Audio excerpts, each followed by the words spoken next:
দুর্ভাগ্যকে সৌভাগ্যে পরিবর্তন করুন 20 জুন।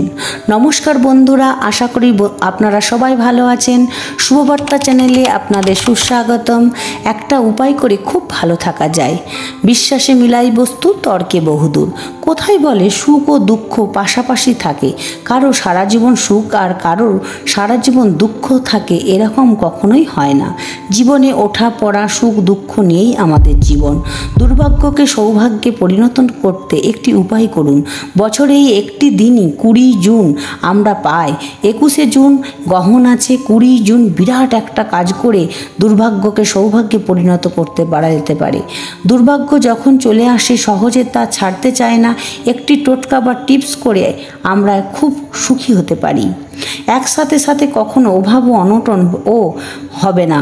এটা আমার কথা নয়, শাস্ত্রের কথা। 20 জুন রবি কর্কট রাশিতে প্রবেশ করে। যখনই রবি কর্কট রাশিতে প্রবেশ করে তখনই সৌভাগ্যটা ঘটে যায়। কিভাবে ঘটাবেন এই সৌভাগ্যটা? তাহলে একটা উপায় করবেন। একটা পাতিলেবুতে নেবেন হলুদ রঙের, কোনো দাগ যেমন না থাকে। 21টি লবঙ্গ নিতে হবে, সুন্দর ফুলওয়ালা লবঙ্গ নিন। সকালে স্নান সেরে এরপর লেবুটিতে 21টি ছেঁদা করে দিন। যে লবঙ্গ নিয়েছিলেন সেগুলি গেঁথে দিন। এবার দেখুন লবঙ্গগুলি তারার মতো দেখতে লাগছে। এরপর দুর্ভাগ্য কাটিয়ে তোলার জন্য, সৌভাগ্য আনার জন্য এই টিপসটি করুন। বাড়ি ঠাকুর ঘরে যান আর ঠাকুর ঘরের আসনে বসুন। আপনার বাড়িতে যদি কৃষ্ণ মূর্তি আছে বা নারায়ণের মূর্তি আছে তার সামনে করতে হবে।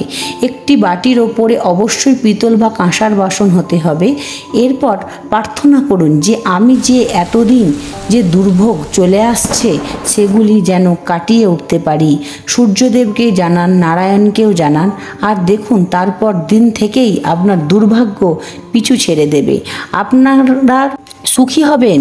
এটা করে সবাই উপকার পাবেন। যখন এটা হয়ে যাবে আপনার বাড়ির সমস্ত সদস্যকে প্রার্থনা করতে বলুন লেবুটির দিকে তাকিয়ে। এরপর 21শে জুন গ্রহণ আছে, এটাকে একটু গঙ্গা জল ছিটিয়ে আপনার আশেপাশে পুকুর, নদী বা গঙ্গাতে ফেলে দিয়ে চলে আসুন। না থাকলে গাছের তলায় রেখে দিন। লক্ষ্য রাখতে হবে অসত্য গাছ যেমন না হয়। আপনার দুশ্চিন্তা দূর হবে, টাকা পয়সা অভাব দূর হবে। কেউ যদি চাকরি পাচ্ছেন না, অবশ্যই পাবেন। করে দেখুন, অবশ্যই ভালো ফল পাবেন।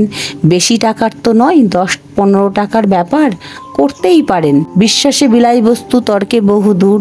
করে দেখুন, ভালো থাকুন, সুস্থ থাকুন। ভিডিওটি করে যদি উপকৃত হন অবশ্যই কমেন্টে জানান। এই রকম ভিডিও পেতে চ্যানেলটিকে সাবস্ক্রাইব করুন। ধন্যবাদ।